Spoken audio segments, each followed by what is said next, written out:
Quand on est électricien, les mains, ce n'est pas juste des mains. Non, c'est vraiment l'outil le plus précieux qu'on puisse avoir. Du coup, ça mérite une protection, une protection au top. On va voir ensemble comment bien choisir ses gants et surtout comment s'en servir pour que chaque journée se termine bien sans le moindre pépin. Et voilà, tout part de là. Pensez-y, chaque câble tiré, chaque tableau branché, chaque panne trouvée, tout passe par les mains.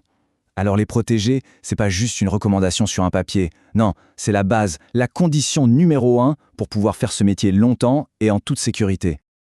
Ok, se protéger, d'accord. Mais se protéger de quoi au juste? Parce que bien sûr, il y a le risque électrique, on y pense tout de suite. Mais attention, le danger ne vient pas que de là, loin de là. Regardons un peu les risques auxquels on est vraiment confronté tous les jours. En gros, on peut regrouper les menaces en 4 grandes catégories. Bon, il y a l'électrique évidemment, électrisation, court-circuit, le grand classique. Mais il y a aussi le mécanique, les coupures, les perforations, ça arrive très vite. Ensuite, le chimique, avec tous les solvants et produits de nettoyage qu'on peut utiliser. Et enfin, le thermique, on pense tout de suite aux arcs électriques, à cette chaleur intense. Une bonne protection, c'est une protection qui prend en compte tout ça. Alors on arrive au cœur du sujet. Il faut se sortir de la tête l'idée du gant magique, celui qui fait tout. Ça n'existe pas. Chaque chantier, chaque tâche a ses propres risques et donc sa propre paire de gants. Le vrai secret, c'est de savoir faire le bon match, la bonne mission, la bonne protection. Concrètement, ça donne quoi? Regardez. Pour des travaux généraux, comme tirer du câble, ce qu'on veut, c'est une super protection contre les coupures, l'abrasion. C'est la norme EN 388 qui nous guide. Maintenant, si on travaille sous tension, là, c'est une autre histoire. La priorité absolue, c'est l'isolation. On ne rigole pas avec ça. On cherche la norme EN 6903, classe 0 pour la basse tension. Et puis, pour tout ce qui est nettoyage avec des solvants, on se tourne vers la norme EN ISO 374. Ce petit tableau, c'est un peu la boussole de la sécurité des mains. Ok, maintenant on passe au niveau supérieur. Pour les situations les plus critiques, comme les travaux sous tension, une seule paire de gants, ça ne suffit tout simplement pas. Les pros, ils n'utilisent pas juste des gants, ils utilisent un système, une superposition de couches super bien pensée pour avoir le max de sécurité, mais aussi un minimum de confort. Et ce système, il est très logique. Regardez. D'abord, tout contre la peau, on met une couche confort, des sous-gants en coton. C'est tout bête, mais ça change tout pour la transpiration. Ensuite, la pièce maîtresse, le gant isolant. C'est lui, le vrai bouclier contre l'électricité. Et par-dessus, pour protéger ce gant isolant qui est assez fragile, on enfile un surgant en cuir. Lui, il est là pour encasser les coups, les coupures, les frottements. C'est un système en 3 couches, simple mais redoutablement efficace.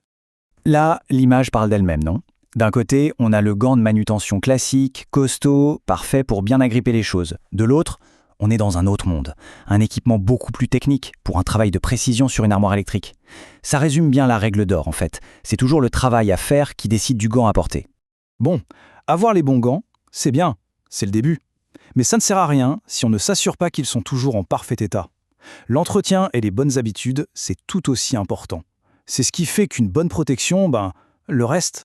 La distinction est assez simple. Pour les gants réutilisables, il y a un rituel à avoir. Avant chaque utilisation, on les inspecte. Le moindre petit trou, la moindre fissure, et c'est terminé. On ne les utilise plus. C'est non négociable. Pour les jetables, c'est encore plus simple. C'est un usage et puis c'est tout. Dès qu'on les enlève, poubelle. Et bien sûr, point commun aux deux, on se lave toujours bien les mains après les avoir retirés. C'est un réflexe de base. On peut même en faire une petite checklist mentale, ça prend 15 secondes et ça peut sauver la mise. 1. Je regarde vite fait s'il n'y a pas de trou ou de déchirure. 2. Je vérifie qu'ils n'ont pas l'air bizarres, tout raides ou abîmés. 3. Mes mains sont propres et sèches avant de les mettre. Et 4. Super important, est-ce que c'est la bonne taille? Des gants trop grands ou trop petits, c'est la galère pour travailler et quand on perd en dextérité, on perd en sécurité. Et là, un petit conseil de pro qui fait toute la différence. Surtout pour ceux qui bossent dehors. Il faut penser à la saison. Il existe des modèles d'été bien plus respirants et des modèles d'hiver bien isolés contre le froid. Porter des gants d'hiver en plein cagnard, c'est une torture. L'inverse, c'est le risque d'avoir les doigts gelés. Le confort, c'est aussi de la sécurité. Donc on n'hésite pas à s'équiper en fonction de la météo. Jusqu'ici, on a beaucoup parlé de la responsabilité de chacun. Et c'est la base. Mais la sécurité, ça ne peut pas reposer uniquement sur les épaules d'une seule personne. C'est un projet d'équipe, une culture d'entreprise. La protection, au final, c'est l'affaire de pouce. Cette idée-là, elle est juste essentielle. Quand on demande leur avis aux gens sur le terrain pour choisir le matériel, eh bien ça change tout. D'abord, on est sûr de choisir un truc qui est vraiment adapté à leur travail de tous les jours. Mais surtout, ils se l'approprient. Ils le portent parce qu'ils l'ont choisi, pas parce qu'on leur impose. Et là, la sécurité devient un réflexe, pas une corvée. Alors comment on fait pour que cette culture de la sécurité ne reste pas juste un beau discours? Par des petites choses toutes simples, des affiches de rappel dans l'atelier ou dans les camions, des petits guides pour aider à choisir les bons gants, en parler 5 minutes pendant les briefings. Et puis, il y a une règle d'or. Les gants, c'est comme une brosse à dents, ça ne se prête pas. C'est perso. Pour l'hygiène, oui, mais aussi parce que la taille doit être parfaite pour la sécurité. Finalement, tout se rejoint.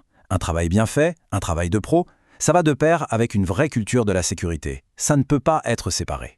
Le bon artisan, c'est celui qui prend soin de ses outils, et on l'a dit au début, l'outil numéro 1, ce sont ses mains. C'est ça, la vraie signature d'un boulot de qualité.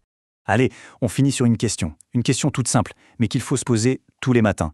Les gants que je m'apprête à utiliser là maintenant, est-ce que ce sont vraiment les bons outils pour ce que je vais faire aujourd'hui? Juste prendre ce petit temps de réflexion, c'est ce qui transforme la sécurité en un vrai réflexe de pro.